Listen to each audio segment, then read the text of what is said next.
You've heard this one.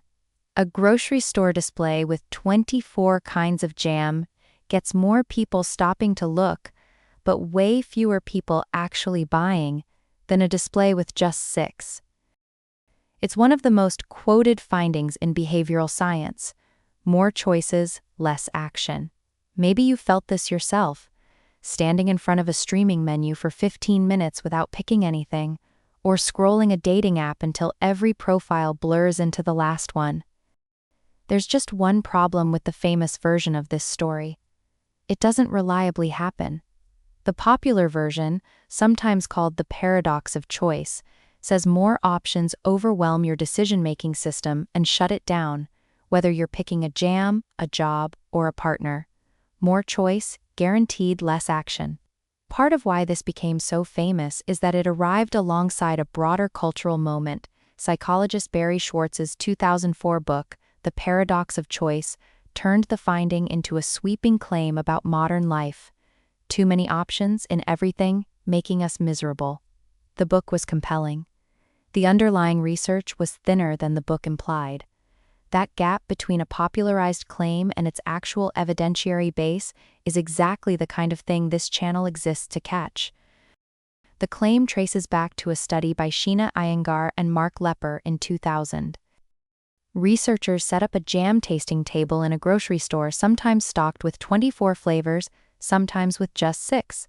The bigger display drew more browsers, but only 3% of those browsers bought a jar, compared to 30% at the smaller display. It became one of the most cited findings in behavioral economics. It also turned out to be much harder to reproduce than its fame suggests. In 2010, researchers Benjamin Scheibehenne, Greifeneder, and Peter Todd gathered every choice overload study they could find and ran the numbers together. Across the pooled data, the average effect size was close to 0. Some studies found the original pattern. A comparable number found the opposite: more choices, more satisfaction, more purchases. The honest conclusion wasn't, the effect is fake. It was, the effect is real sometimes, and we need to know when. What they found is that choice overload reliably shows up under a specific combination of conditions.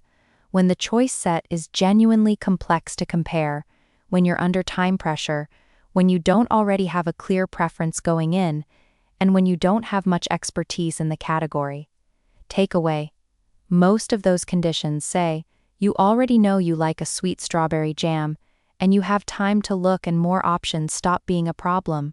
They might even help. None of those 4 conditions is exotic. Most of us hit at least one of them on an ordinary day, which is part of why the popular version felt true, even though the average effect doesn't hold up. This is why it shows up unevenly in daily life too. A restaurant menu with 40 dishes might genuinely stall you if you're starving and indecisive. The same 40 dishes barely register if you already know you're getting the same thing you always order. Same number of options, completely different experience, because the actual conditions were different.